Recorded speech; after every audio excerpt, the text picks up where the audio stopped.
Shalom, Israel. Shalom, shalom.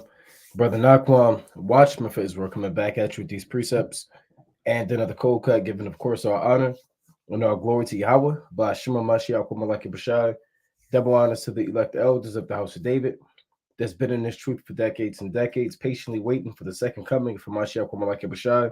A hearty, mighty shalom to all of the mighty men of the Most High God who are out there in the highways and byways, pushing this truth, magnifying the ministry, presenting their bodies as a living sacrifice, and enduring all things for the elect's sake. Shalom, shalom.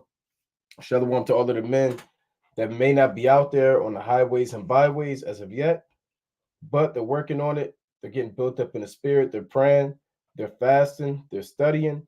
They're being diligent and abounding in the work of the Lord. Shalom, shalom. Shalom to all of the Akwath out there, the sisters out there holding it down in households, reverence to their husbands, being submissive and diligent, and those who may not be married are those who tend upon the Lord without distraction. Shalom, shalom. And shalom to everybody tuning in live.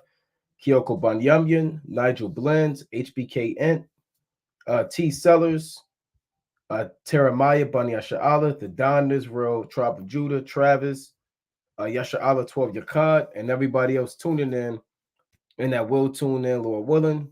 The topic of this code is very hard questions from the church, scriptural breakdowns, and Q&A. So we'll go directly to a Q&A, questions that may arise from reading, from studying, from the spirit, from maybe videos that you may have seen, lessons, breaking news, prophecy, milk, understanding.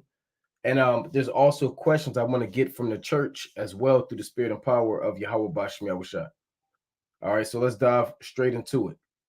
All right, first question. We'll deal with a few. HBK Ent, Shalom King. Does Acts 7:43 and Acts 5:26 go back to the so-called Star of David? So let's deal with it. Right, let's actually share the screen. Right, and let's go to Acts 7:43 with the Star of Remphan. Right, so this is the book of Acts, chapter 7:43. It reads, "Then the Most High," it's like 43. "Yeah, ye took up the tabernacle of Molech and the star of your god Remphan, figures which ye made to worship them, and I will carry you away beyond Babylon." Now, when you go to Remphan, right, it has a different origin than where you get your so-called Star of David from or your Shield of David. There's really no biblical account of the Most High sending Nathan the prophet or Gad the seer unto David saying, "Hey, look, here, David, O thou man of God, here is now thou shield, and here is thou thy star," right? You have a star named after you, right? So there's no actual star or no actual shield. Biblically, this is Satan. Doesn't want this to pull up, right? Bear with me. Named after David, right? Now, I wanted to go into this word. Let's see if I can get it here through the spirit. Let's try something else, right? Let's go to Acts 7:43 again. All right, the blue letter. See, they won't let you go into the Greek right now.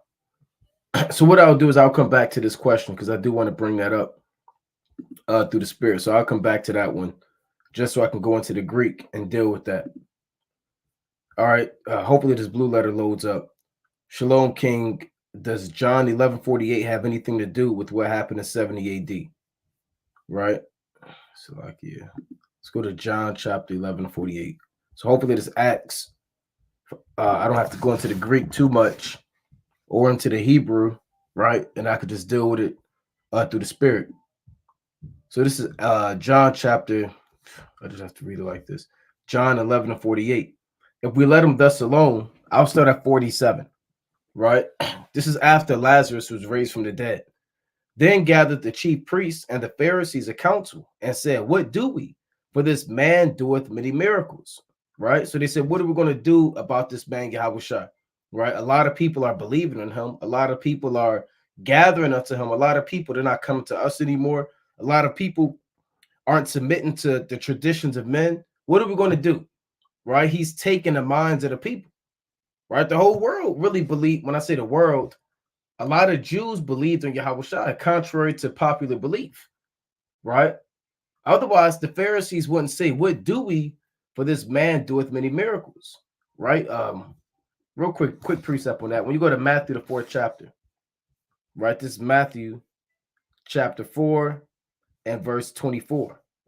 And his fame went throughout all Syria, and they brought unto him all sick people that were taken with diverse diseases and torments, and those which were possessed with devils, and those which were lunatic, and those that had the palsy, and he healed them. So he had fame. Yahushua was famous, man, right? And there followed him great multitudes of people from Galilee, and from Decapolis, and from Jerusalem, and from Judea, and from beyond Jordan, right? So Yahushua's fame increased and increased due to the miracles that he was doing, right? And the works of Yahweh Bashem Yahushua. So the Pharisees, they said, what are we going to do about that? For this man doeth many miracles. He just raised Lazarus from the dead, right? If we let him thus alone, all men will believe on him, Slakia, and the Jews, Slakia, and the Romans shall come and take away both our place and nation. Because a lot of people thought that Yahushua was going to start a rebellion, right? A lot of people thought that Yahushua was there to literally overthrow the Roman Empire, right? They didn't want any beef with the Romans, right? And they say, look, man, if Yahushua is rising up into power and fame, many people are going to feel empowered to overthrow the Romans, or essentially he may be a figure to take down a so-called white man, right? So they actually were fearing the Romans, right? And they said, hey, look, man, we don't want anything to do with the so-called white man taking away our place in our nation. And this is something similar to what these modern day religious leaders, these pastors, and these preachers are about, man. Right? They fear that this is why they're mad at the Israelites now, right? Because people are leaving the churches in droves. They're doing the exact same thing they were doing back then. Many people are following Yahushua now, but they're following him through the word of the Most High, made manifest by his servants, the prophets, right? And now you have these people in these churches. They're talking about, well, those are black supremacists, those are black terrorists. They're going to start a riot. They hurt people. They hate people. They're going to kill people. You know, we're going to lose our churches. The people are going to stop following us. We're going to lose our membership. And really, they're concerned about the money, right? They're concerned about the money, man. They're concerned about the power, right? That was the MO and the agenda of the Pharisees and the Sadducees at that time. Right? Remember, you had a lot of people that was looking to overthrow the Romans, right? When you go to John chapter 18, when Yahushua was on trial, here's what Yahushua said. This John 18 and verse 34. Yahushua answered him, sayest thou this thing of thyself, or did others tell it thee of me? Right? Meaning, do you believe that I'm the king of the Jews, or is that the word going out? Pilate answered, am I a Jew? Thine own nation and the chief priest have delivered thee unto me. What hast thou done? Because what was the charge they delivered on? They say he has made, well, one of the charges was blasphemy, where he made himself God. Another charge is that he wanted to make himself king. Right? So essentially they charged him to the Romans that he was going to overthrow the Roman Empire. And a lot of people thought that he was there to overthrow the Romans. So this is why Yahushua said this. Yahushua answered, my kingdom is not of this world. So he already did it, for lack of better terms, the accusation that he was there to overtake the Roman Empire. That was a major concern of the Pharisees and Sadducees. They had it good, man. They had money coming in, right? They had the best garments. They had leagues. They had the fine houses. People followed them. But Yahushua said, my kingdom is not of this world, man. If my kingdom were of this world, then would my servants fight, that I should not be delivered to the Jews. But now is my kingdom not from hence. right? So contrary to the charges, Yahushua proclaimed his innocence.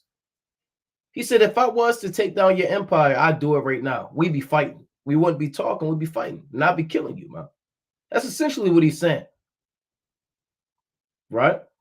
But he said, but now it's not my kingdom from hence, right? So again, despite what the Pharisees said, the Romans shall come and take away both our place and our nation. That happened anyway, man. There was nothing they could do about it. Rather you left Yahushua alone or you believed in Yahushua, the Romans were set up to take away your place and your nation anyway. And these men, they erred not knowing the scriptures, right? Because that was already prophesied, right? This Matthew 22 and 29. Yahushua answered and said unto them, meaning to the Sadducees, ye do err, not knowing the scriptures, nor the power of the Most High. So they had no idea that the Romans were set up to take away their place and their nation, right? This is Daniel chapter 9 and verse 26, right? Daniel 9 and 26. It's like, yeah. Right? It reads, and after 62 weeks, right? That 62 weeks is 62 weeks, right? 62 times 7 is 434, right? Which is not a literal 434, right? But it's going into the time period from the time the temple was built until the time Yahushua was crucified. Is around 400, or the wall was built, rather than the time of Nehemiah, until the time that Yahushua came on the scene was roughly around 62 weeks, right? Shall Messiah be cut off because Yahushua was crucified, but not for himself, right? Because he was killed by the Romans and he wasn't crucified for himself. He did it for the elect. And the people of the prince that shall come shall destroy the city and the sanctuary. Who are the people of the prince? The Romans. Now, if these men were so learned in the law, they would have knew who the people of the prince were. And they wouldn't say, well, the Romans are going to come take away our place in our nation. You know? So the Most High blinded them from particular prophecies. Yahushua called them blind in Matthew the 23rd chapter, in Matthew the 15th chapter. You know? It reads, and the people of the prince that shall come shall destroy the city and the sanctuary, and the end thereof shall be with the flood. Right? That's the Roman armies coming in like a flood. And until the end of the war, desolations are determined. And what war is that? That's what they call, scholars call the Roman Jewish wars. Destruction or desolations are determined by God to happen after Yahushua's crucifixion. Right? So they're worried about the Romans taking away their place in their nation. That was already set up by the Most High. That's what Deuteronomy chapter 28 is about. With 28, and I'll read 49. Right? This is Deuteronomy chapter 28 and 49. The Lord shall bring a nation against thee from far, from the end of the earth, as swift as the eagle flieth. A nation whose tongue thou shalt not understand, because the Roman legion, their standard was the eagle, and their main language was Latin, right? A nation of fierce countenance, which shall not regard the person of the old, nor show favor to the young, right?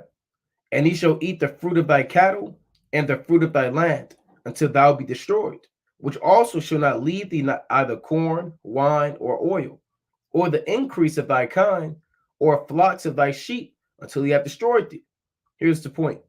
And he shall besiege thee in all thy gates. Now, when did the Romans besiege us in our gates? During what they call the Roman Jewish wars. That lasted from 66 to 73 AD. And the siege of Jerusalem was at 70 AD. And that's when the gates were besieged. Until thy high and fenced walls come down, wherein thou trustest throughout all thy land. And he shall besiege thee in all thy gates throughout all thy land, which the Lord thy God giveth thee, or hath given thee. And thou shalt eat the fruit of thy own body. So we didn't have any food, any water, no food coming in, no water coming in. And the Most High put the spirit in Israel to eat their own people.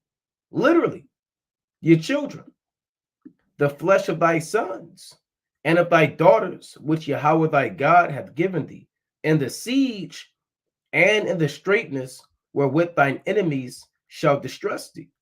So that the man that is tender among you and very delicate, his eyes shall be evil toward his brother. Right? Because you had a lot of Jews fighting amongst the Jews at that time. You had zealots, you had Sakari, you know, you had these different factions, you had the Sadducees, you had the Pharisees, and they were all beefing with one another, right? So you had Jake, his eye was evil toward his brother. That's not just talking about American black on black crime. A lot of these curses have a historical context to them as well, right? And toward the wife of his bosom, and toward the remnant of his children, which he shall leave, because it was pretty much an every man for itself kind of deal, man. Right? So again, the Romans taking away the place in their nation that was set up, and Yahushua actually put that out there, man. Right? That was already set up by the Most High. This is Luke chapter 19 and verse 41. And when he was come near, he beheld the city and wept over it. So Yahushua wept over Jerusalem, saying, if thou hadst known, even thou, at least in this day, the things which belong unto thy peace, but now they are hid from thine eyes. Meaning what? If you only knew, man, what the Romans are going to do, if they're going to take away your place in your nation, if only you knew, man, the things that are going to take away your peace. If you knew war was coming. But what does it say? But now they are hid from thine eyes.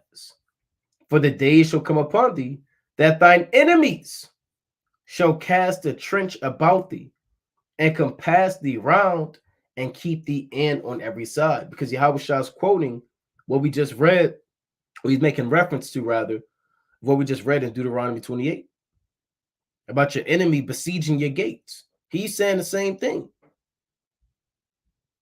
right?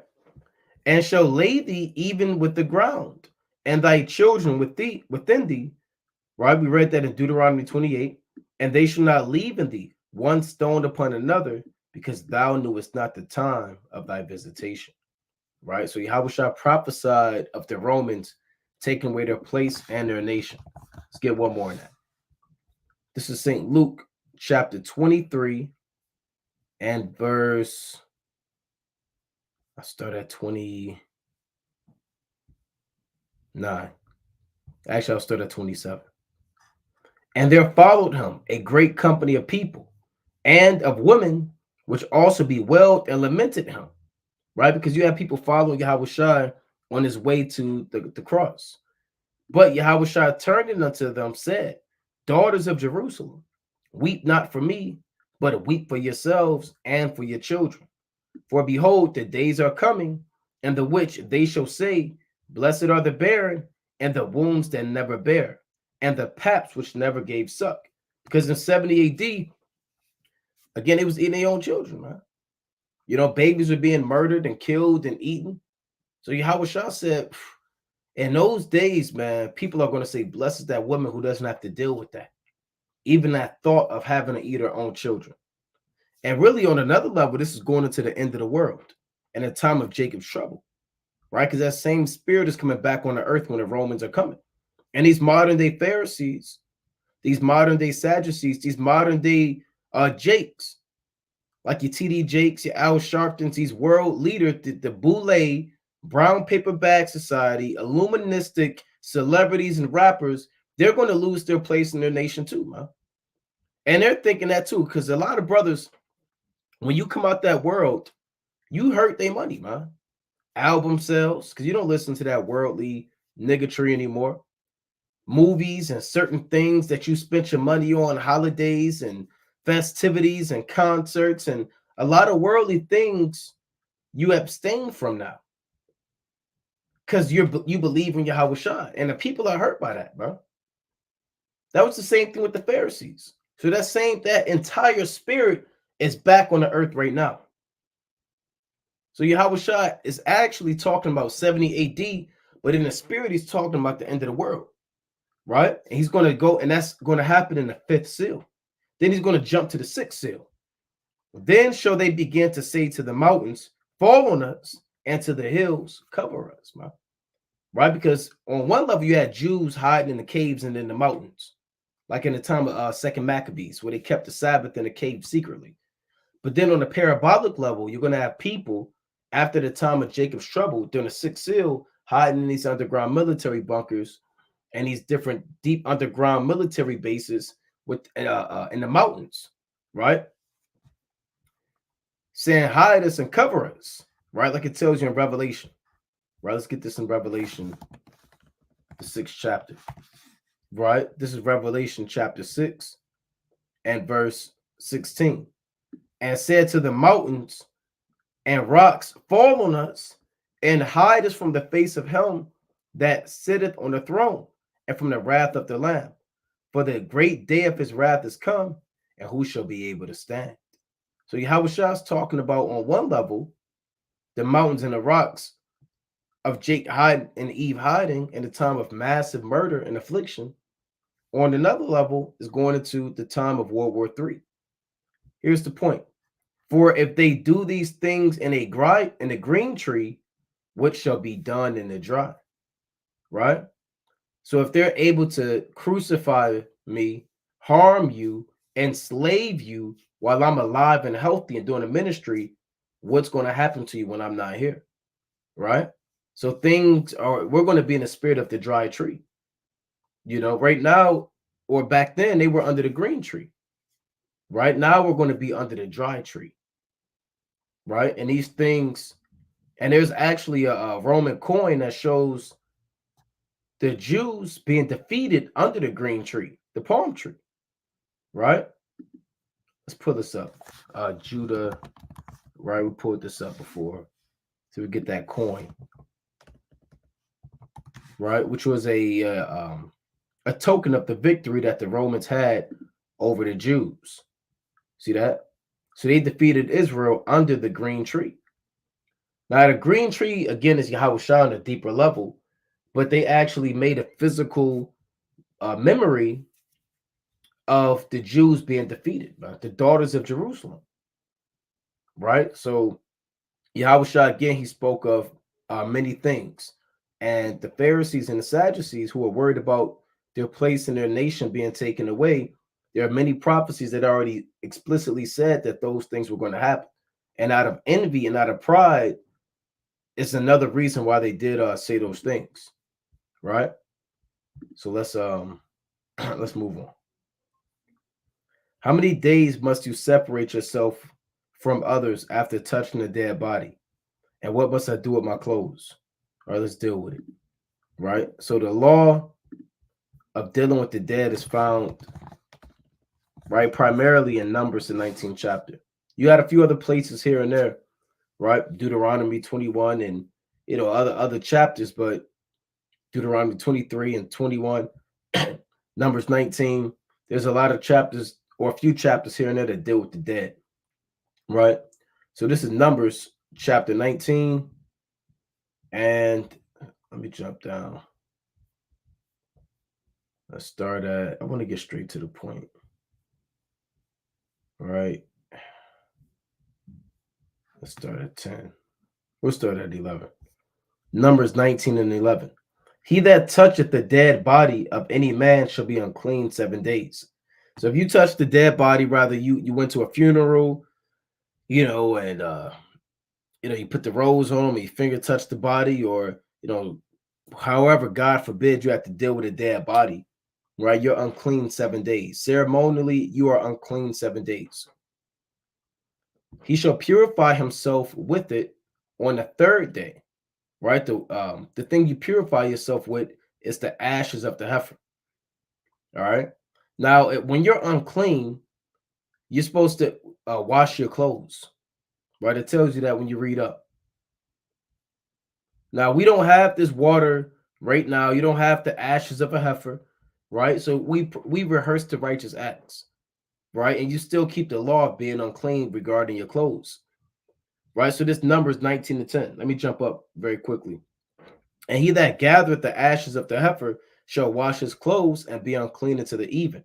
So even if you touch a dead body, you still have to wash your clothes and you will be unclean unto the even. Now you're unclean 7 days. All right. And it shall be unto the children of Israel and unto the stranger that sojourneth among them for a statute forever. Now, on the 3rd day is when you purify yourself according to the law. Right? Let's read that. Numbers 19 and 12. He shall purify himself with it on the 3rd day, and on the 7th day he shall be clean. But if he purify not himself the 3rd day, then the 7th day he shall not be clean. And again, we don't have the ashes of a heifer. Right? If you want to, purify yourself the 3rd day and bathe, and by all means do so. Right? And the 7th day you will be clean. But the day that you touch that dead body, you got to wash your clothes, right? Because they're defiled.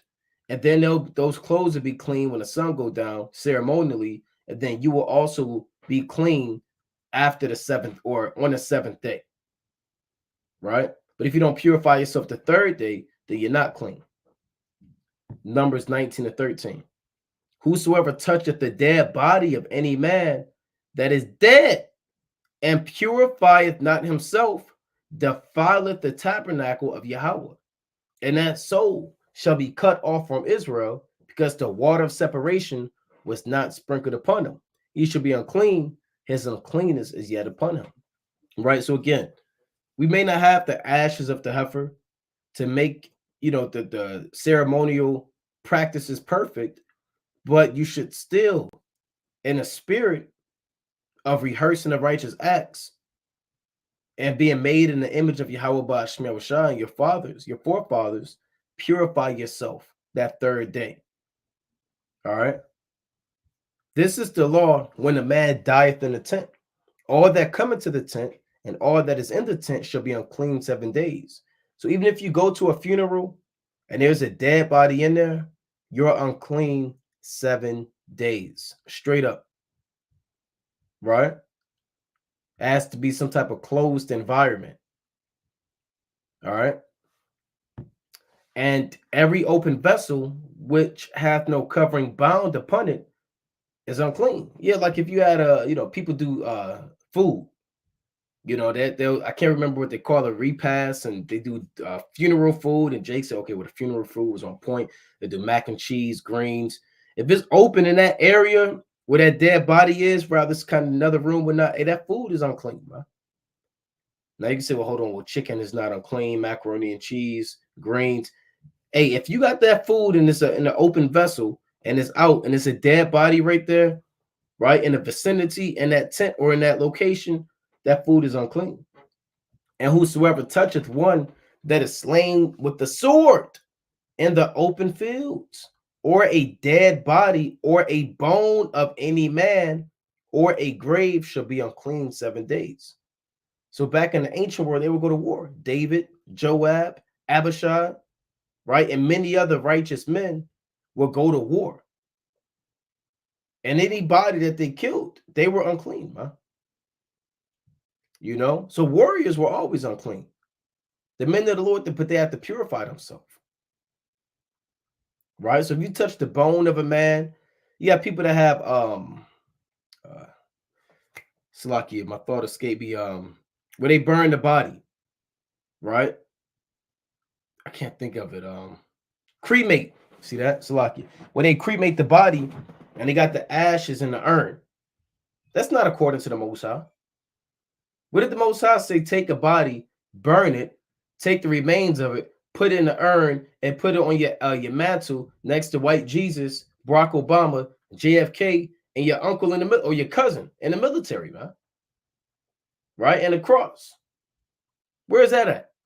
And little black angel figurines from the 1940s. But Jake, you got all these urns and all the dead body, the burial practice was very important, man. And this is part of the law in dealing with the dead bodies. All right. So that's pretty much it on that. All right. There's a lot more you can get into in Numbers 19 chapter, but I'm not going to read the whole chapter, right, for sake of time. Right. Okay, next question. Shalom, King. How can I be better at seeing spirits on others and myself? Well, that comes through experience and discernment, right? Discernment is a beautiful trait to have through the spirit and power of Yahweh by Shemi Yahushua, right? This is First Corinthians, right? The 12th chapter, and I'm gonna start at verse 10. Now, these are different gifts, because even to discern the spirit, when to judge a spirit and recognize what spirit that is, that's a gift from the Most High. Some brothers can't discern the spirit, man. They're talking to a woman, but they can't perceive that that's a demon. Right? They might be a brother might be breaking the scriptures down to him, but that brother might be a false prophet. And they can't discern, is this guy, is he righteous or is he wicked? Some people have they're absolutely, naive and clueless to everybody, man. Right? So first of all, you have to pray to the Most High for that gift to be given you, because all gifts and every good thing cometh from above, as it is written in the book of James, the first chapter. Right? This is James chapter 1 and 17. Right? It reads, every good gift and every perfect gift is from above, and cometh down from the Father of lights, with whom is no variableness, neither shadow of turning. So the Most High doesn't change. The Most High doesn't alter who he is. Every good gift, rather, a brother could break 1,000 scriptures down or one scripture, or he has the gift of healing or miracles, or brother, he could read mighty, or brother has the spirit of charity and judgment. Every gift is from the Most High, right? So discernment is not something that you can get in the so-called white man school system. There's no class. Okay, class. I have my degree in discernment, right? If you were a master discernment, you wouldn't even be in those schools, right? So let me read this. 1 Corinthians 12 and 10. To another, the working of miracles. Yeah, like the apostles, they were able to raise the dead, give sight to the blind, open the ears of the deaf, make the lame man walk in Acts the 3rd chapter. That's an actual gift that the Most High can give you.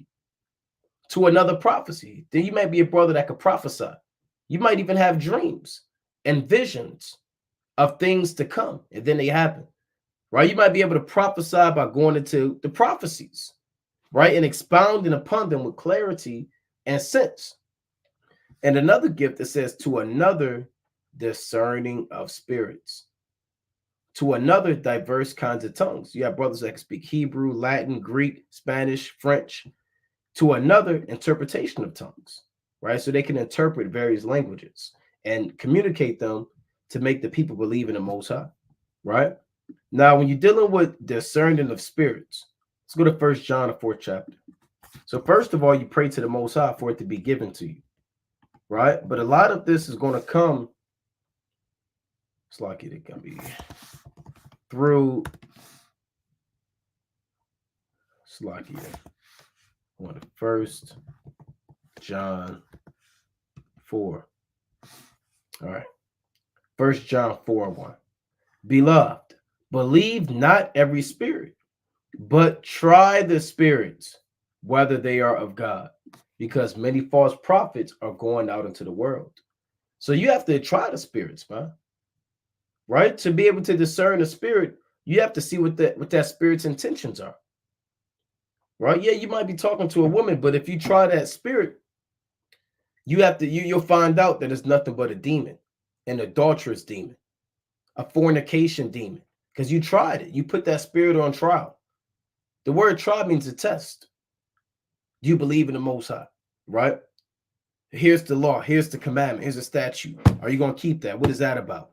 Nah, I just want to lay down with you. Okay, well, you now you have discerned that spirit. If that spirit is not of the Most High, that spirit is a demon because you tried it. Right? Same thing with many false prophets. Right? You ask a brother, can all nations be saved? Well, yeah, all nations. Let me show you. Right? You tried them. Okay, so you have to put these spirits on trial, and that's going to increase your discernment, because you're going to. A lot of people have more discernment the more they go through situations. Right? Through experience, they acquire this understanding, because they deal with the same spirits over and over and over again. Once a lust spirit, always a lust spirit. It's just going to present itself in another fashion. Once a pride spirit, always another pride spirit. It's just in a different body, right? So through experience and through trial and error, you're going to also gain that discernment, right? And that's going to come through maturity and the truth, right? Now, when you're dealing with Jacob, right? I want to get this in Genesis chapter 30, right? This is, let's see.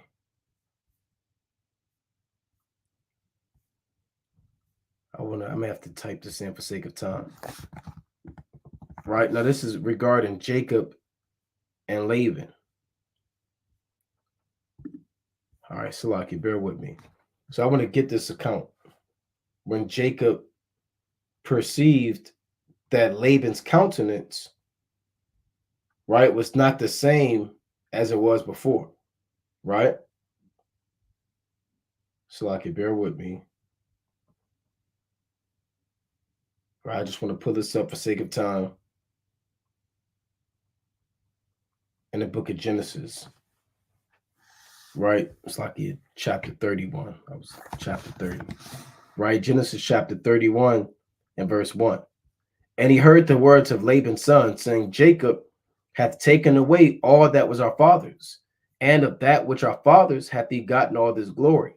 And Jacob beheld the countenance of Laban, and behold, it was not toward him as before, right? So he could perceive and discern that he had a spirit on him, man. He had an envious demon on him. Jacob beheld it, and sometimes you could discern somebody's spirit by their countenance, man. You could look at them. You can hear the words out of their mouth. The Lord said in Sirach 19:29, a man's attire, laughter, and gait show what he is. Right? So the things you say out your mouth, brothers are going to be able to discern what kind of spirit. Oh, this brother got a folly spirit on him. Oh, this brother got a proud spirit on him. He don't take no correction. Oh, this brother got an effeminate spirit on him. Look how he's moving in life. Right? So sometimes it's really not that deep. It's just the perception, and you discern it according to the law, you know? So Jacob perceived the envious spirit that was on Laban, the hateful spirit. He beheld the countenance of Laban, and behold, it was not toward him as before, right? And Yahweh said unto Jacob, return into the land of thy fathers and to thy kindred, and I will be with thee. And Jacob sent and called Rachel and Leah to the field unto his flock, and said unto them, I see your father's countenance, that it is not toward me as before, but the God of my father hath been with me. See that? So you got to kind of know when you about to be in a jam, man. Right? You don't want to be naive and be simple. What if Jacob just said, oh, maybe he's just having a rough day today? Jacob said, no, I can perceive and discern that this man has a demon on him, and he may try to harm me or kill me, right? So it's best for me to leave and flee, right? Let's go to 1 Samuel chapter 16, right? This 1 Samuel chapter 16 and verse 12. And he sent and brought him in. Now he was ruddy and withal of a beautiful countenance, and goodly to look to. And Yahweh said, arise, anoint him, for this is he. So this is David been anointed because he's about to approach King Saul to play the harp, right? Then Samuel took the horn of oil and anointed him in the midst of his brethren. And the spirit of Yahweh came upon David from that day forward, right? Because the Most High removed the spirit that was on King Saul and actually gave it to King David, right? It reads, but the spirit of Yahweh departed from Saul, and an evil spirit from Yahweh troubled him. And Saul's servant said unto him, behold, now an evil spirit from God troubleth thee. Now, did the evil spirit say, here I am? I've been sent down from the third heaven. I'm here to mess up King Saul's day. No. But his servants, they could perceive the demon that was on him. There's no telling his countenance. There's no telling what he was saying. Maybe he was stumping around and whatever. And he could discern, look, this man, King Saul, ain't right, man. right? He got a demon on him, right? And discernment, man, will get you far in this truth. If you don't have any discernment, you'll fall for everything, man. Right? You'll fall for all of Satan's wiles. Ecclesiasticus chapter 26 and 4.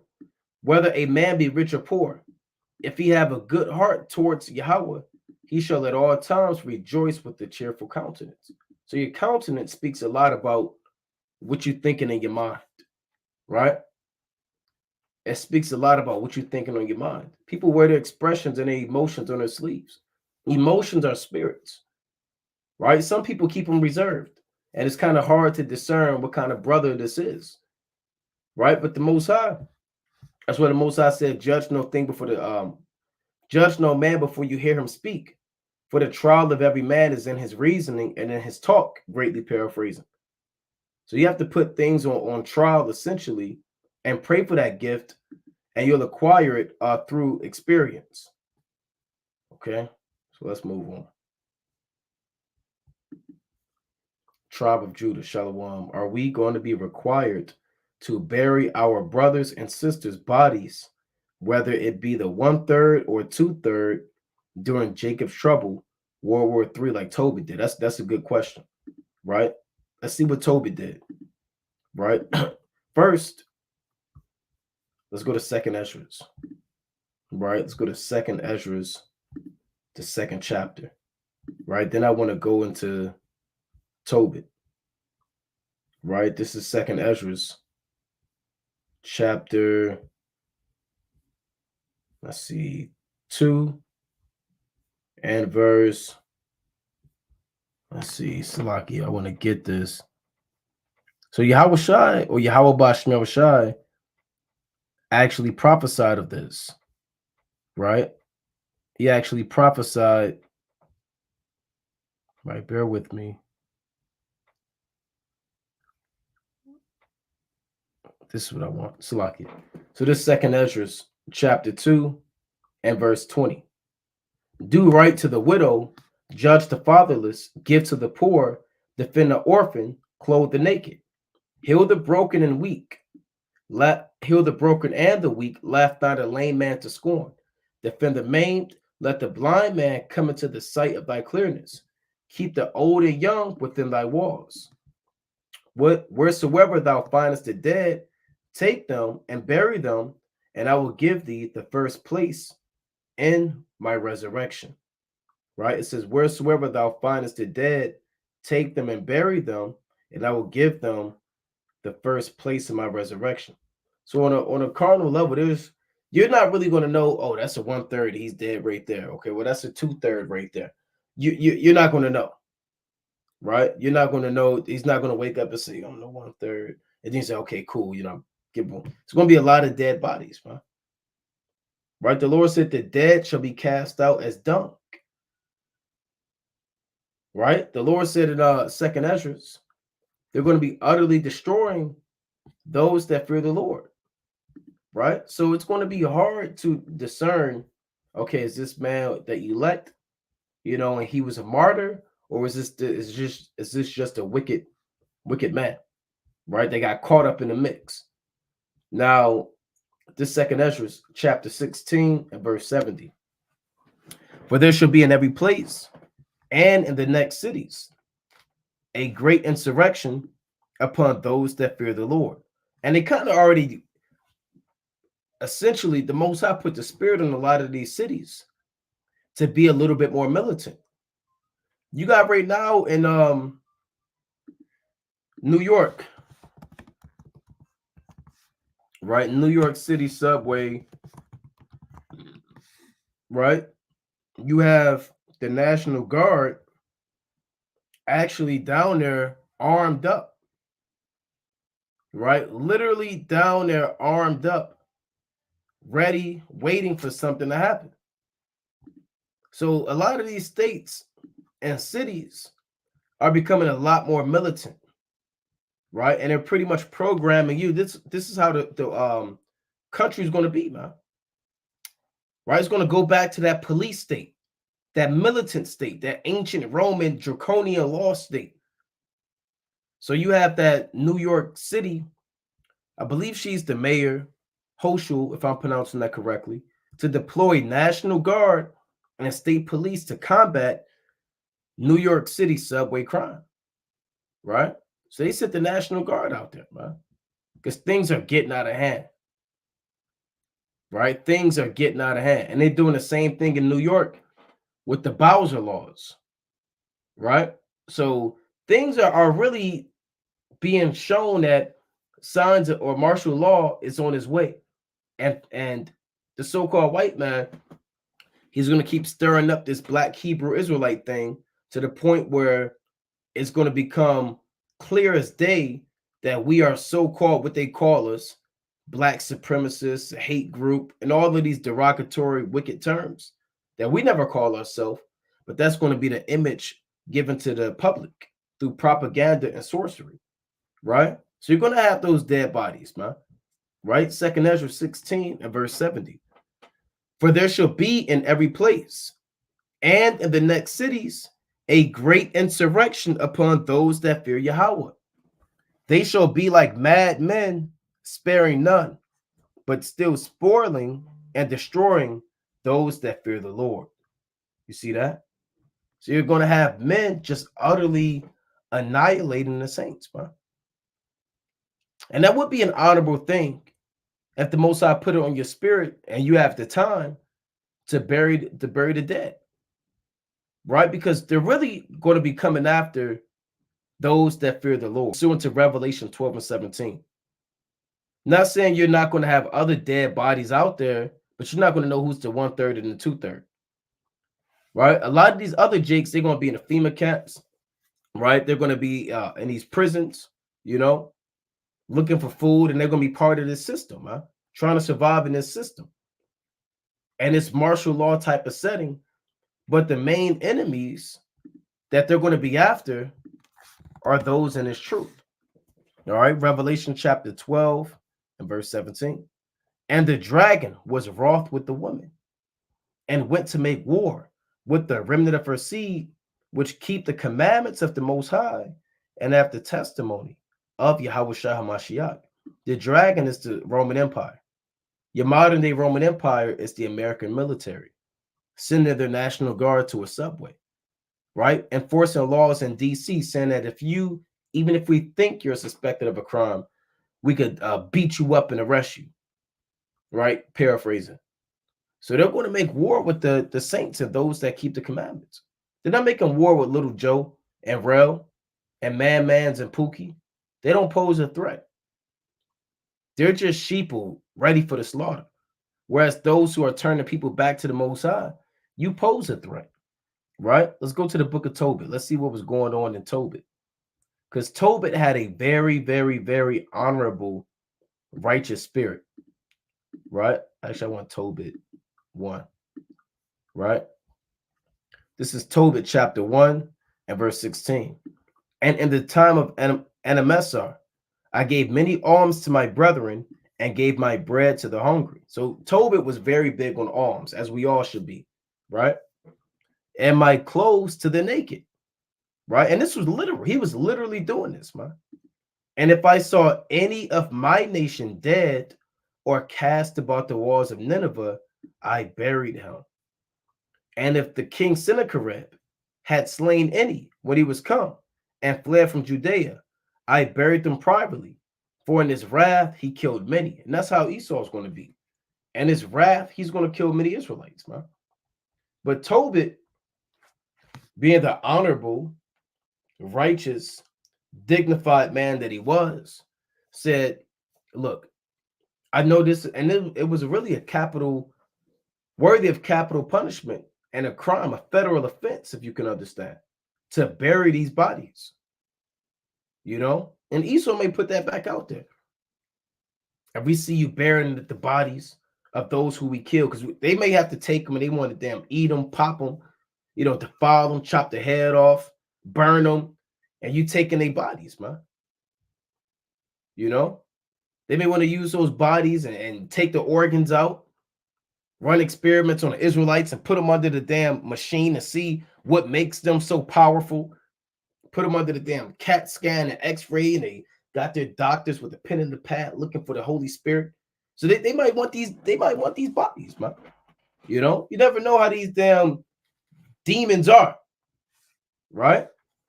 It reads, and if Sennacherib had slain any when he was come and fled from Judea, I buried them privately. For in his wrath he killed many, but the bodies were not found when they were sought for of the king. And when one of the Ninevites went and complained of me to the king that I buried them and hid myself, understanding that I was sought for to be put to death, I withdrew myself for fear. You see that? So Tobit put his life on the line, man. So simply to answer the question, if the Most High put it on your spirit to do so, right? You know, you may have your loved ones with you, or you know, you might be rolling with brothers, or you might see a brother, he might have his fringes on, you might have heard something happened, and you might catch him hung on a tree or shot. That would be an honorable thing to bury them, right? That would be an honorable thing to give them a burial. You know, now we don't know how those days are going to be. We don't know exactly how we're going to be moving on the earth, and if we're even going to encounter, you know, fellow saints slain with the sword, right? But in the event that you do, and the Most High puts it in your spirit to do so, then you can't strive against your maker, right? So that would be an honorable thing to do, a righteous thing to do. Okay. All right. Next question. Quadan, Shalom King, can you explain or break down Ezra chapter 10, verses 2 and 3? Right, let's deal with it. Ezra chapter 10. I'll start at 1, right, to get the context. Now, when Ezra had prayed, when he had confessed, weeping and casting himself down before the house of the Most High, there assembled unto him out of Israel a very great congregation of men and women and children, for the people wept very sore. And Shechaniah, the son of Jehiel, one of the sons of Elam, answered and said unto Ezra, we have trespassed against our God, and have taken strange wives of the people of the land. Yet now there is hope in Israel concerning this thing.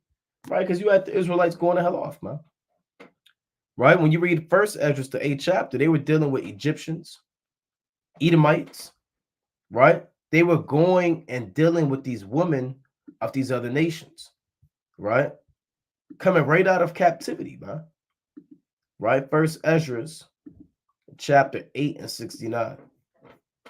Right? First Ezra chapter 8 and 69.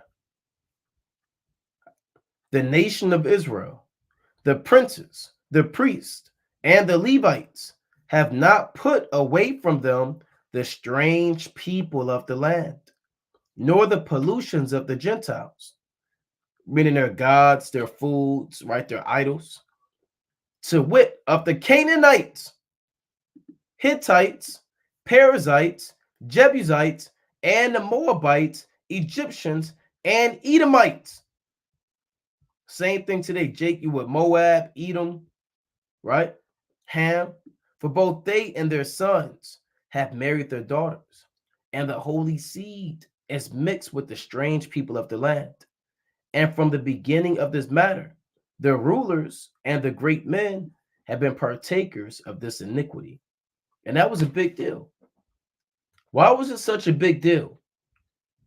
Because Israel, not only did they just come out of captivity, but they're in the process of building the temple. They're in the process of establishing the nation. They're in the process of building themselves up. And now they're dealing with these women of these other nations.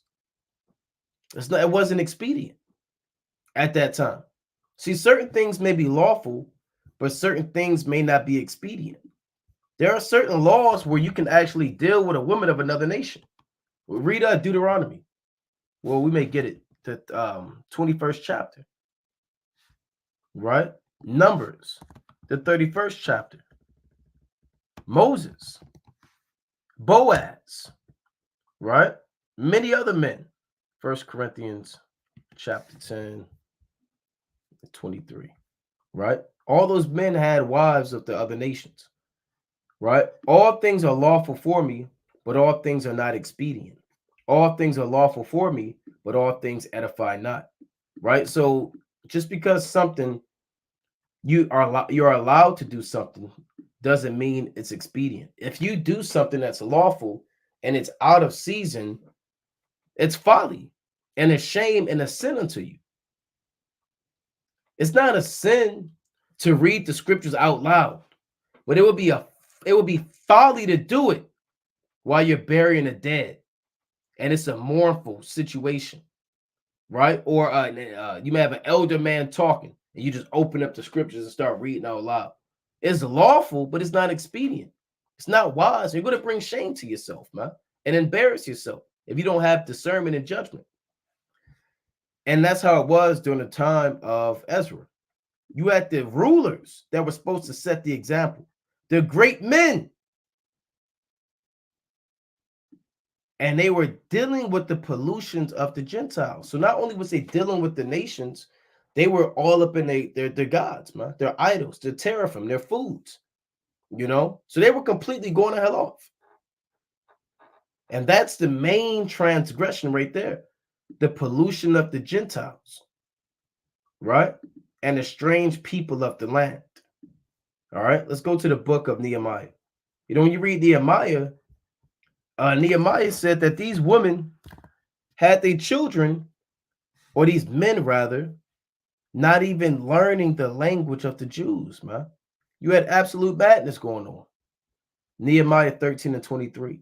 In those days also saw I Jews that had married wives of Ashdod, of Ammon, and of Moab. So Ashdod are the Philistines, your Ammonites are your so-called Japanese, and your Moabites are your so-called Chinese, right? So that's who Jake was dealing with. And their children spake half in the speech of Ashdod, and could not speak in the Jews' language, but according to the language of each people. So they were speaking at the Philistine talk, you know, Hamitic languages. And that's what happened, man. You deal with a Moabite. You have a son with a Moabite. You know damn well you might be at work or you might be, you know, out at camp, and she's going to be teaching him little Chinese things, right? Now you can say, no, she in order. I got my Moabite in order. My Moabite in order. My Ammonites, they in order. They're not in order, man. You know, this isn't 1100 BC. So you just had that rapper. He was dealing with that Moabite woman, and she was into all type of freakism and madness, and he kind of got out of there, man. Yeah, your Moabite woman gonna be teaching them little Chinese songs, dressing them up like a Chinese man, giving them Chinese food on the side, you know, teaching him writing in the Chinese characters. Right, you come home, your damn son bowing down, thing, bang, boom. I'm be hot, man. Let me come on with my son. I say, how about Shmi? I was shy, Brakatha. He say, thing, bang, right, and he do his little thing, man. And he got them little bells or that little fan. I'm gonna break that fan, man. There's gonna be a problem. I'm teaching him the laws, the statutes, the commandments. She's teaching him about Buddha, Nirvana, and rice. So you're completely out of order right now. I'm gonna put that out there. If you're intentionally dealing with these women of these other nations, you're out of order, man. It's folly and shame unto you. It is not expedient. You're not, Jake, you're gonna fall in love with these women, man. You know, now you're head over heels over Lucy Liu and the Moabite woman. And Jake, you fall in love with these heathen women. Now they got you doing things that at first you said, I ain't gonna do it. Because a lot of you Jakes, man, you say I'm gonna deal with these women of these nations, but I fear God. Right? And I'll just deal with them. I'm Boaz. You're not Boaz. I'm Moses. Moses had to eat them. I'm Moses. You're not Moses, brother. You done fell in love with this woman. Now you pillow talking Chinese. You told my son, teach me some Chinese. I kind of always wanted to know. You land in the bed. And she said, okay, well, say ding dang do. And you say ding dang do, you kind of mess up, y'all kind of start laughing, right? Next thing you know, you're writing it down, and you're going to her father's house or her mother's house, you're flying to China, you put your money to the side, and you're learning, you on what's that app where you got to learn Chinese, and you're kind of getting into this thing, man. Right? You can't get into that. You can't be dealing with these women of these other nations, man. Let's see what Nehemiah did. Nehemiah 13:25. And I contended with them and cursed them and smote certain of them and plucked off their hair and made them swear by the Most High, saying, they should not give your daughters unto their sons, nor take their daughters unto your sons or for yourselves. Right? So Jake, back then they got beat down. I'll just leave it at that by Nehemiah. Nehemiah plucked their hair off, man. This was a fight. Not really a fight, more of a butt whipping. Maybe they thought it was going to be a fight. But Nehemiah, he was hot, man. He threw curses on them. Right? Probably uppercutted a few. I'm led to believe he roundhouse kicked a few of them. Leg sweeped. That leg sweep from the video game he probably did. Elbow, right? Plucked their hair off and made them swear. Did not Solomon, king of Israel, sin by these things? Yet among many nations was there no king like him, who was beloved of his God, and the Most High made him king over all Israel. Nevertheless, even him did outlandish woman cause to sin. Because what was King Solomon's fault? Right? He started building altars and temples for these so-called heathen women and their gods, man. He started catching feelings, how they say. He started getting emotional and falling in love with them. Right? And you're going to build me an altar. You're going to build me a god. And he started kind of building these gods, man. 1 Kings chapter 11, right? And verse 1. Right? Salakia reads, but King Solomon loved many strange women. Right? Now, I'll read this, right? Together with the daughter of Pharaoh, woman of the Moabites, Ammonites, Edomites, Zidonians, and Hittites. All right. Of the nations concerning which Yahweh said unto the children of Israel, ye shall not go into them, neither shall they come in unto you. Meaning the men can't deal with your daughters. For surely they will turn away your hearts after their gods. Solomon clave to these in love. Right? He clave to these in love. Zidonians and Hittites were amongst a few nations explicitly told by the Most High, the Most High told us not to deal with the Hittites and the Zidonians. Those are the nations concerning which the Lord said unto the children of Israel. Right? Even, see, these nations, the Moabites, the Ammonites, the Edomites, you could take those women captive if you wanted to and deal with them. But you still run the risk of falling in love with them and dealing with their gods. And their children, your children are going to be at risk. Right? So you playing a dangerous game. That's why we tell brothers, deal with the woman of your own nation. Build up Israel, man. Build up your women, man. Build up your children. There's plenty of daughters of Zion to deal with. Now, why the hell would you want to get an Edomite? That's nothing but just covetousness and lust. I always wanted an Ammonite. Right?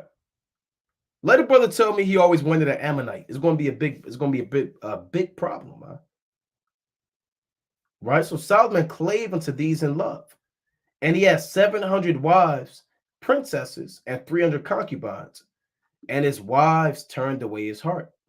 For it came to pass when Solomon was old that his wives turned away his heart after other gods. And his heart was not perfect with Yahweh his God, as was the heart of David his father. And that's going to happen. It's only a matter of time before your heart start going after those gods of these other nations, man. For Solomon went after Ashtoreth, the goddess of the Zidonians, and after Milcom, the abomination of the Ammonites.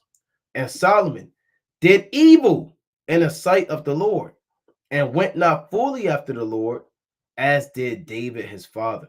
So he started lighting incense, building altars to these women. I mean, for these gods that these heathen women begged him to do and build. Now, like I said, when you do go in the law, right, we're not going to violate the law and act like certain things don't exist. We're going to put this raw truth out there. This is the raw truth, right? The scriptures, you can't have a Western mind when you're dealing with the scriptures. That's why a lot of people don't like the law. They don't like what they call it, the God of the Old Testament. I don't like the God of the Old Testament. He was too violent and mean, and he oppressed women, and he condoned slavery. I like the God of the New Testament. When people say they like the God of the New Testament or they don't believe in the Old, all they're saying is they love the so-called white man. Right? That's all they should say. Just say, I'm in love with the so-called white man. Don't act like it's doctrine. Stop acting like it's scriptures. It has nothing to do with it's everything in your mind and your predilection for the so-called white man and a passive, nice, docile, love and hugs kind of spirit, man. It's the same God, man. Yahweh Ba'ashim Shah is written in the volume of the book. You know, and a lot of these archaic, what they call archaic laws, you know, these ancient mind laws, they're going to be reinforced back in the kingdom. This is Deuteronomy 21:10. And you can't get let's pull up the emotional, right? Let's get the definition of emotional. Right? Because we're going to read Deuteronomy 21. And I don't want any brother to get emotional. Right? Arousing or characterized by intense feeling. Yeah, we don't want nobody to get all stirred up, man. Why?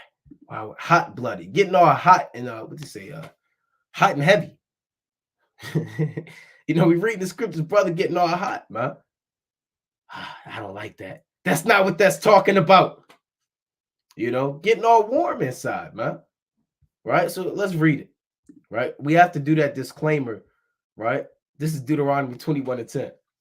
When thou goest forth to war against thine enemies, and the Lord thy God hath delivered them into thine hands, and thou hast taken them captives. And that's real, man. You could human trafficking of the other nations is ordained by God. Right? We're just going to put it out there. You can traffic these other nations. You destroy their priests. You destroy their altars, their groves. You break and burn their idols. You kill off every warrior, every king. You kill off every woman that laid down with a man. And you would take the woman that didn't lay down with a man for yourself to be your wives.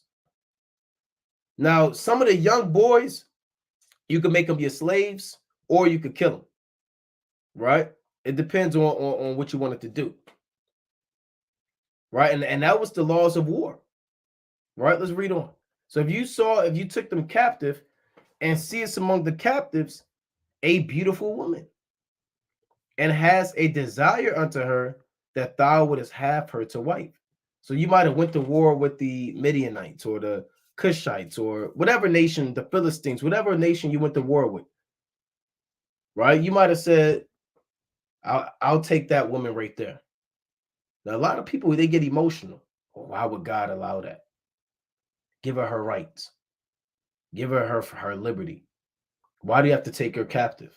Well, first of all, this is the ancient world, right? And this is a book for the Israelites, man. This is not a book for black men in America. This is a book for the Israelites, scattered in captivity. And you have to have an ancient, archaic mind when you deal with the law. I mean, the law deals with a lot of deals with cattle and livestock, right? It's not talk. The laws have nothing to do with subways and metro stations and smartphones and iPhone. No, this is an ancient world, man. Farming, furrows, clods, oxen, cattle, slaves, war. So you might have took a woman captive and said, "I want her to be my wife." Then thou shalt bring her home to thine house, and she shall shave her head and pare her nails, and she had to do that. Now she could say, "No, hey, look, leave me back in my land," but she had to deal with it. She's a captive, right? So she had to shave her head and pare her nails, right? Now, when her shaving her head, a woman's hair is her glory, right? That's her glory when you read First Corinthians 11th chapter. So her shaving her head is you. I want to find the right word. You're humbling her, right? They do it in prison. They do it in jail. They do it in the military. You go to the military, right? You got to get your head shaved. They say, "Come on, private or cadet," and they'll sit you down in that room and they shave your head. Now, why do they shave your head? It's psychological, right?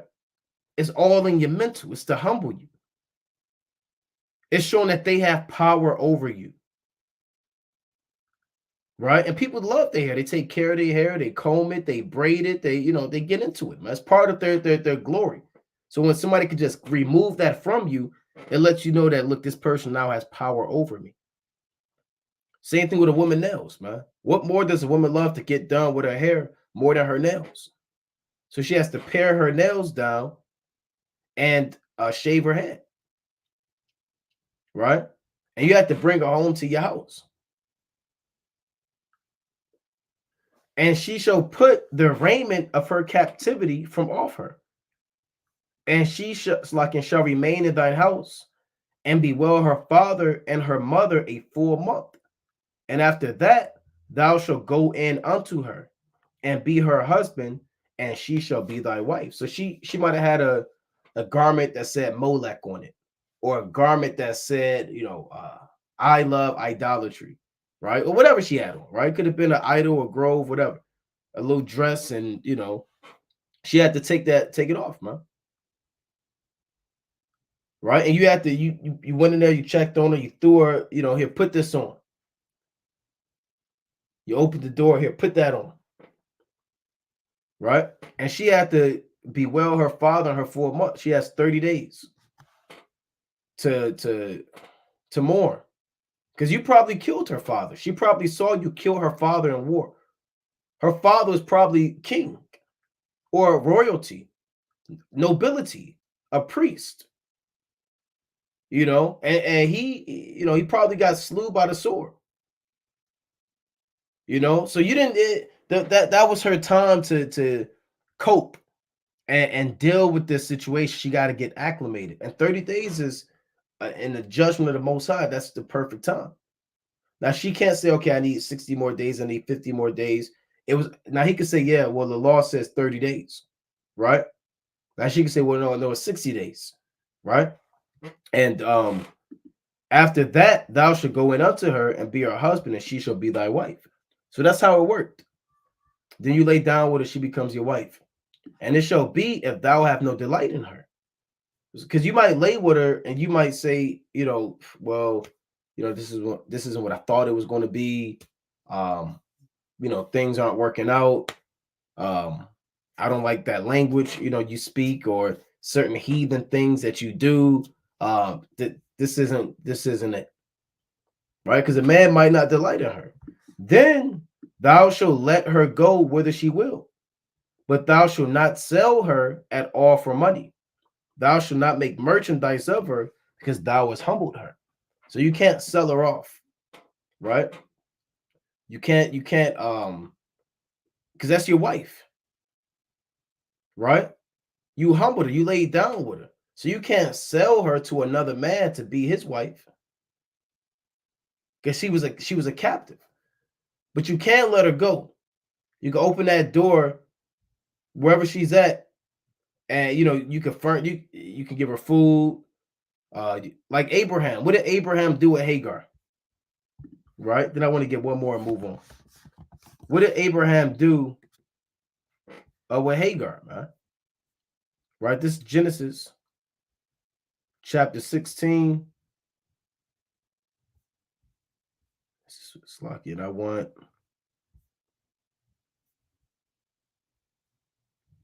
right, Salaki. I want to get so Abraham dealt with Hagar.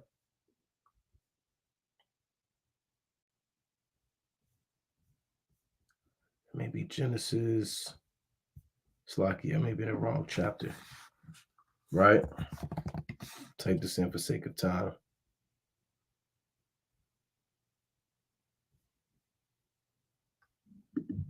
All right, this is Genesis chapter 21 and verse. Let's see.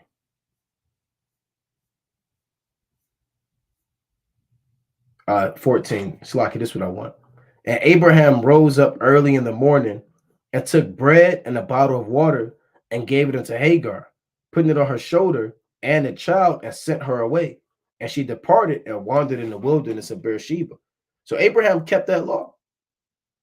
He didn't sell her. He gave her bread, a bottle of water, and opened the door and said, "Hey, look, nice knowing you." Yeah, well, Abraham wouldn't do that. Abraham, well, you don't know Abraham, right? And that's not Abraham. Like, Abraham's the father of faith. He wouldn't just give a woman and her son a bottle of water and some bread and just leave them in the wilderness. That's not Abrahamish, right? These are the law. That's the law of the ancient world, man. Let's get one more. We'll move on to the next question, right? Then actually I want to go back to Ezra. This is Numbers chapter 31 and verse 17. It's Moses talking to the Israelites, right? Now, therefore, kill every male among the little ones. So kill all of the boys, right? Usually the boys are from, you're a man at 20, right? Well, you can go to war at 20. So everybody else was under the age of 20. So it said, now, therefore, kill every male among the little ones. So all of the boys, kill all the boys. And kill every woman that hath no man by lying with them, right? So you have to kill a woman, the woman that lied down with man, because she's defiled. So you have to kill her too. This is the ancient world, right? But a lot of people couldn't survive in the ancient world, man. Right? You get stoned. You be in the ancient Judea for 5 minutes before you getting stoned. You go there, you better be careful, man. Going to ancient world, it's a different. They had a whole different mind. But all the women children that have not known a man by lying with them, keep alive for yourselves. So all of the women children, keep alive for yourself, not to play hopscotch with or take them to the zoo, right? You can figure it out why Moses said keep alive for yourself, right? Keep the women children alive.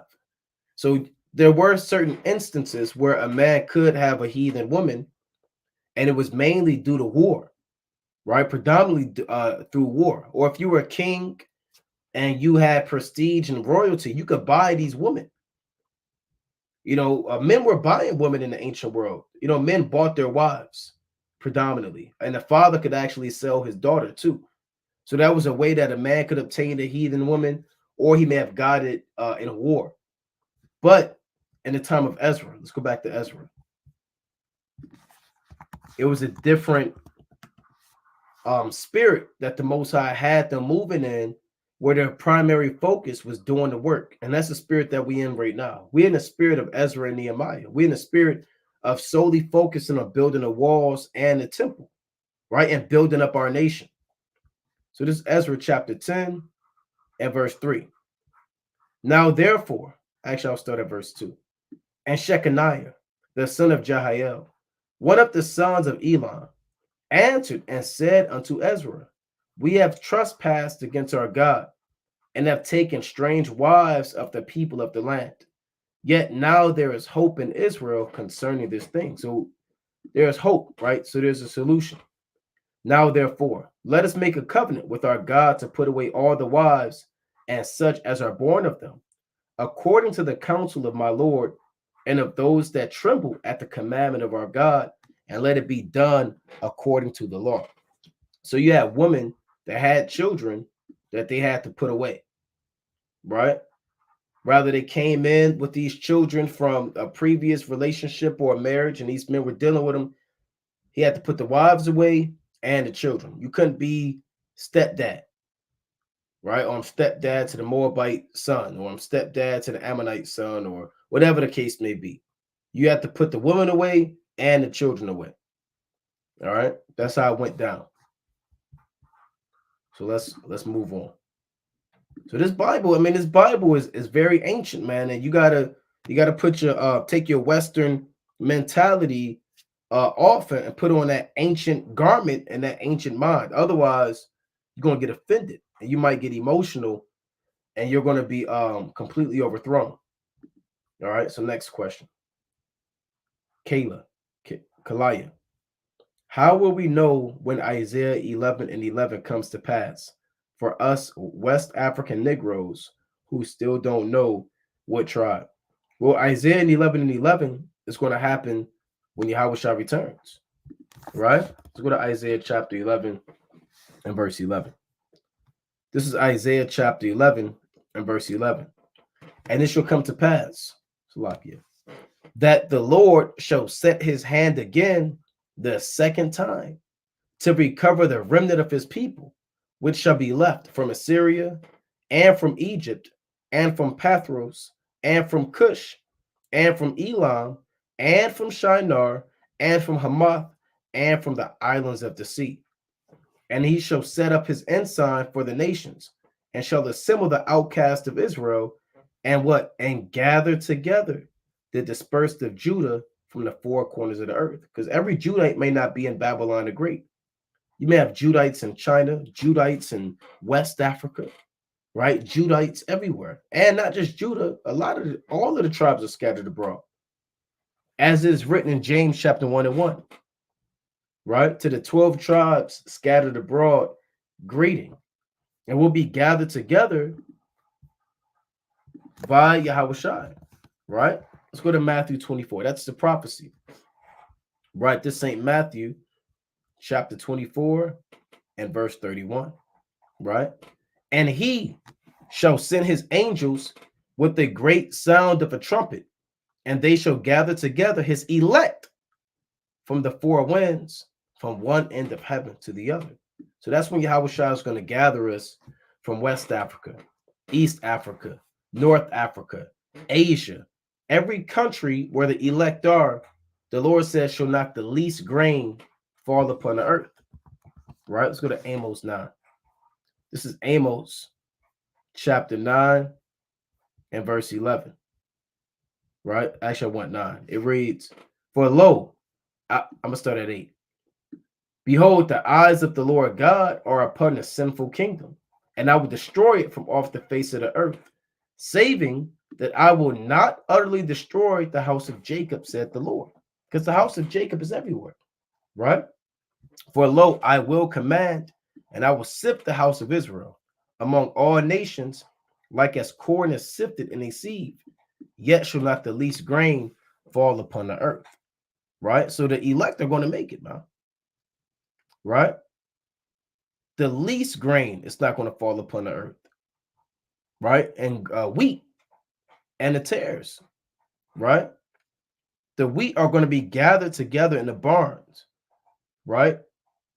Oh, so lucky the brother said you can't see the screen. Oh, see that? All right, the water. All right. So let me go back to this. Yet shall not the least grain fall upon the earth, right? So again, you have the wheat, you have the tares. The angels are going to gather the elect into the barn and in the chariots, and the tares are going to be destroyed with fire and brimstone, right? So you're going to have Israelites scattered, throughout the four corners of the earth, right? That's part of the prophecy. right? That's part of the major prophecy, right? This is Zephaniah chapter 2 and verse 11. Yahweh will be terrible unto them, for he will famish all the gods of the earth, and men shall worship him, every one from his place, even all the isles of the heathen. You have Israelites in every place and in all the isles, right? You have Israelites literally scattered abroad throughout the four corners of the earth. Let's go to Psalms chapter 107. This is Psalms chapter 107 and verse 1. Oh, give thanks unto Yahweh, for he is good, for his mercy endureth forever. Let the redeemed, that's the elect, those who have been purchased by the blood of Yahweh Shai, let the redeemed of Yahweh say so, whom he hath redeemed from the hand of the enemy. So, this is a future prophecy. And gathered them out of the lands, from the east and from the west, from the north and from the south. All right. And you'll be giving your tribe and that knowledge, in the kingdom. See, a lot of brothers may think they're from a tribe, but that will be revealed to you in time to come. Right? That will be revealed to you from time or in time to come. You may think you're a Judite, but you're really a Benjamite. Or you might think you're because everybody wants to be Judah, rightfully so. But you're gonna have 144,000, right? 12,000 from each tribe. All right, let's get one more. Let's go to Zechariah chapter 8. Zechariah chapter 8 and verse 7. Thus saith the Lord of hosts, behold, I will save my people from the east country and from the west country. So from the eastern part of the earth and the western part of the earth. That's what they call your hemispheres, right? And I will bring them, and they shall dwell in the midst of Jerusalem. And they shall be my people, and I will be their God in truth and in righteousness, right? So even if you're an Israelite in West Africa, right, or you're East Africa, it doesn't matter. The Lord is going to gather you if you're part of the elect and bring you into that land and reveal unto you what tribe you are, who you are back on the earth. These things are part of the hidden manna and a great expectation, right, that we have in store for us, right? Let's get this in Revelation chapter 2. This is Revelation chapter 2 and verse 17. It reads, he that hath an ear, let him hear what the Spirit saith unto the churches. To him that overcometh will I give to eat of the hidden manna, and will give from a white stone, and in the stone a new name written, which no man knoweth, saving he that receiveth it. So there are secrets that are reserved for you from on high, man. You're not going to know everything right now. These things are going to be given to you in time to come. There are certain people that are the 12 apostles, right? Not even just your tribe, who you are. There are men that are Peter, John, James, Andrew, Thomas, Philip, Nathaniel, right? You have men that are Abraham, Isaac, Jacob. Tell you that in 2nd Ezra, the 1st chapter. The Lord's going to get those the prophets back on the earth, man. For leaders. Let me get that real quick in 2nd Ezra. Right? Then I may move on. Right, let's go to 2nd Ezra, chapter 1, 38 going down. Right? 2nd Ezra chapter 1 and 38. And now, brother, behold, what glory, and see the people that cometh from the east, unto whom I will give for leaders. So these men are back on the earth, right? There are leaders back on the earth, Abraham, Isaac, and Jacob, Hosea, Amos, and Micah, Joel, Obadiah, and Jonah, Nahum, and Habakkuk, Zephaniah, Haggai, Zechariah, and Malachi, which is called also an angel of the Lord, right? Because Malachi means messenger, right? Or angel of the Lord. So you have the 12 so-called minor prophets, Abraham, Isaac, and Jacob. You're going to have these men back on the earth, right? And they're going to know where they're from, what tribe they're from, etc., through the spirit and power. of Yahweh by Shema Mashiach Yahushua. Okay, now this is not really a question, but like it or not, Esau was a child of God as well. Now, where is that at? Right? Where is it at in the scriptures? Where Esau was a child of God as well. Right? When and how was Esau ever a child of God? Now, this might be a scoffer, an Edomite trying to creep his way in this thing, right? Esau was never a child of God, man. Right? You got a lot of Israelites that aren't the children of God, right? They're damn smoking weed, man. Fornication, idolatry, wickedness. They're not the children of God, and they're Israelites, man. How much more the damn devil Esau? Like it or not, like we supposed to just accept that, like we could just let that slide, man. Like I'm supposed to read that and scroll past it, man. Like it or not, right? No, we don't like it, man. Right? Let's go to the book of Romans real quick. Right? Let's deal with that. Right? Like it or not, man. Where is that at in the scriptures? Like it or not, Esau is a child of God. Let's get straight to the point. Right? Romans chapter 9 and verse 6. Right? For as it's like it, not as though the word of the Most High hath taken none effect, for they are not all Israel, which are of Israel. So the word of God has taken effect. And the word of God that has taken effect is what? That only a remnant is going to receive the word of the Most High. Right? Only a remnant. That's Isaiah chapter 6 and 9. Right? The Lord said, make their ears heavy.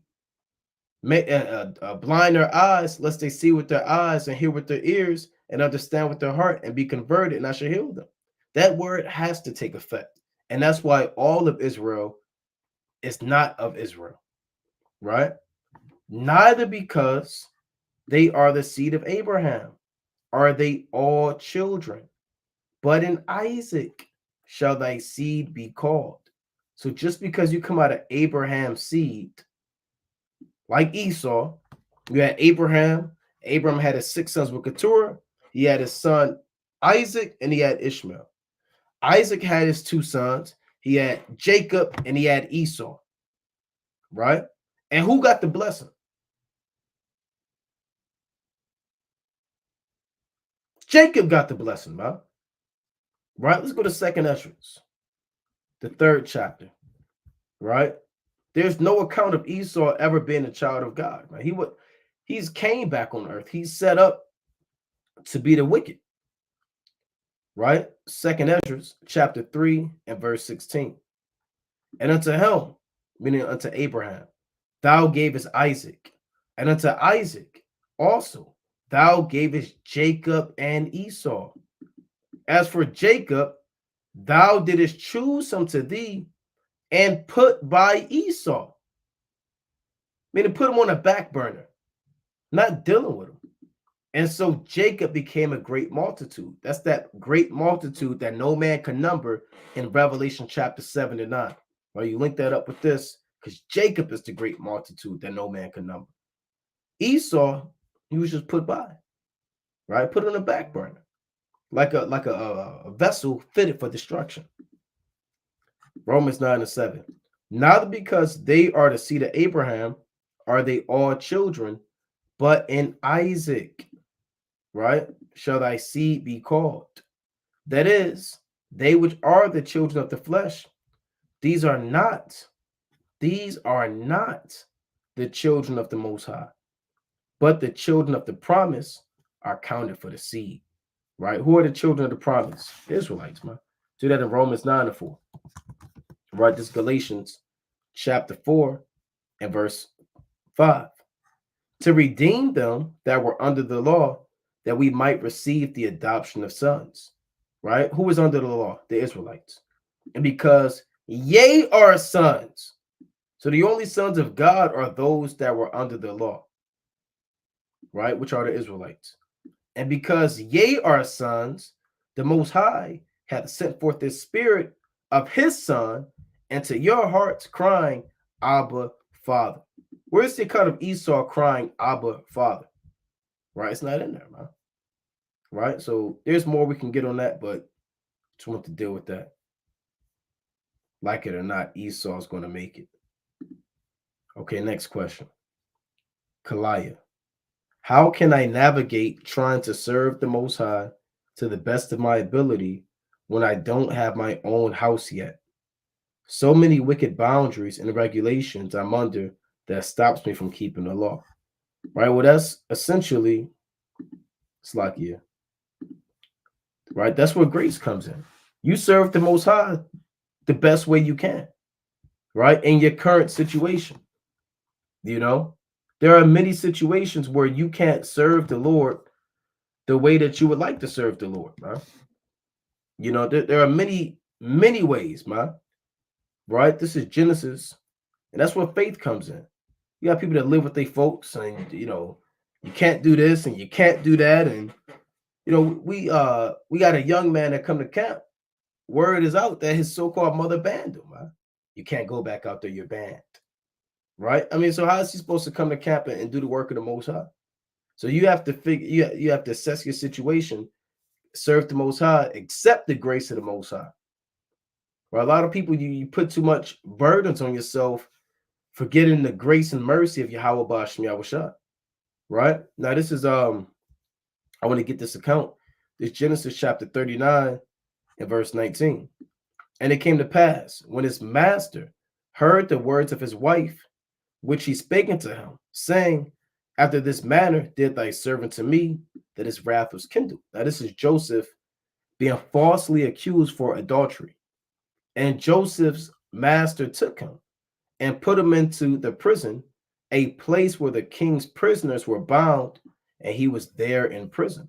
And a lot of people feel like they have those regulations, man, like they're in prison, bound up. You got damn time limits to do this and time limits to do that, right? You can't go here, you can't go there. Joseph was bound. But what? But Yahweh was with Joseph and showed him mercy and gave him favor in the sight of the keeper of the prison.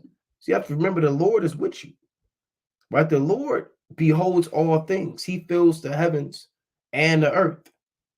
And Yahweh showed him mercy when he was bound up, right? Now, this was nothing that Joseph did wrong for him to be bound up. There's nothing that you've done to be bound up with these boundaries and regulations. But the Most High is still with you. You're still in his truth, right? You still know that you're Israel. You pray that the Most High continues, shows you mercy and make a way for you. You watch the videos, you study, you take notes, you work, you do what you got to do, man, until you get the resources that you need to make things happen for you, right? But don't frustrate the grace of Yahweh Ba'ashem Yahushua, right? There have been plenty of situations where our fathers was in captivity and they couldn't serve the Most High how they wanted to, right? Daniel couldn't serve the Most High how he wanted to. They said, if we catch you praying to anybody but the king, we're throwing the lion's den, man. Daniel kept praying to the Most High.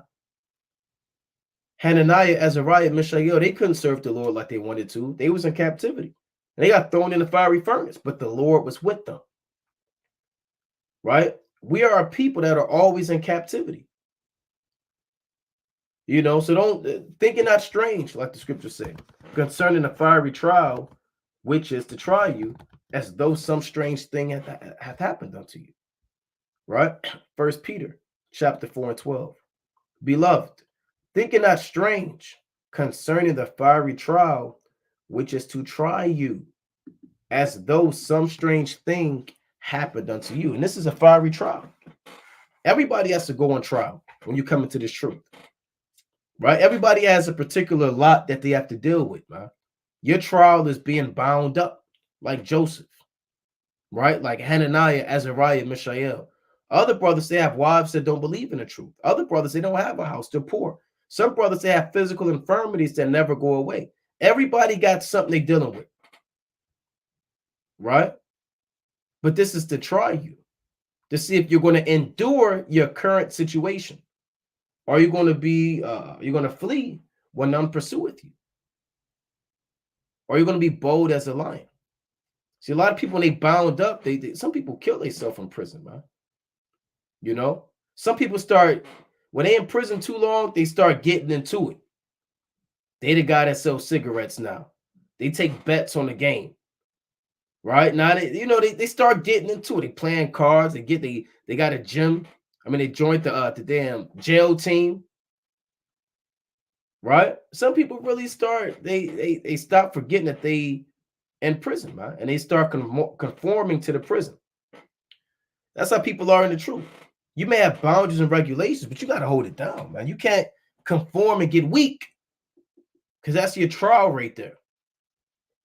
Don't be like these people in prison when they start getting lax and start getting comfortable, and they become everything that the so-called white man wanted them to be. A lover, a slave that's in a slave that's in love with slavery. Right? So you have to constantly throw those prayers up to Yahweh Ba'ashim Yahushai. Remember that every day is on your days on fire, because you're dealing with the fiery trial. But you also have to remember it's nothing strange. We're all going through this with you. Everybody on this live, what is it, 200 people on the live, we all have things that we're dealing with. And every one of us is fighting. I'm fighting. I got stuff I'm dealing with. It's stuff that you're dealing with, whether it's financial, physical, mental, emotional. So don't count yourself alone in this thing. If we're all 200 of us, we all enduring, and you can endure too, man. Through the spirit and power of Yahweh Ba'ashim Yahushua. So it's not a strange thing. It's a common thing that happens when you come into this truth. You know? Verse 13. But rejoice, and as much as ye are partakers of Hamashiach's sufferings, that when his glory shall be revealed, ye may be glad also with exceeding joy. So really, as much as you may not want to, or you may not feel like you can, and that may not be there right there, you have to rejoice, man. You know, you have to smile. You have to really sit there and say, man, you have to kick all of those emotions out, negativity, and accept the fact that you're in his truth and you are going through what Yahweh Shai went through. All of us are going through what Yahweh Shai went through. We're suffering. Right? That's a beautiful thing, to actually go through what Yahweh Shai went through. Not just the suffering, but the glory as well. When that glory and that deliverance comes, you're going to be glad with exceeding joy, man. Right? So never feel like you're in this thing alone, and never, don't get down, don't get depressed. Every one of us, we're fighting. This truth is about a fight, man. Right? The truth is not supposed to be easy. Right? A lot of brothers, well, I can't, man, the truth, man, I'm so excited. This is it. This is the end all be all. Right? No, your life actually might get worse. Right? Carnally speaking, spiritually is getting better. The Most High is going to put you on trial. 1 Timothy 6:11. But thou, O man of God, flee these things, right? And follow after righteousness, godliness, faith, love, patience, meekness, right? Patience is key. The word patience literally means what? Slakia. It means suffering, right? Patience is not waiting for a damn snow cone, man.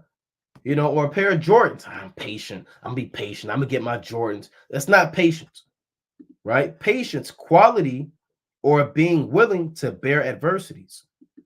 Calm endurance of misfortune. That's somebody that's patient, to have a calm endurance of misfortune, right? Suffering, from the old French, patience, patience, sufferance, permission.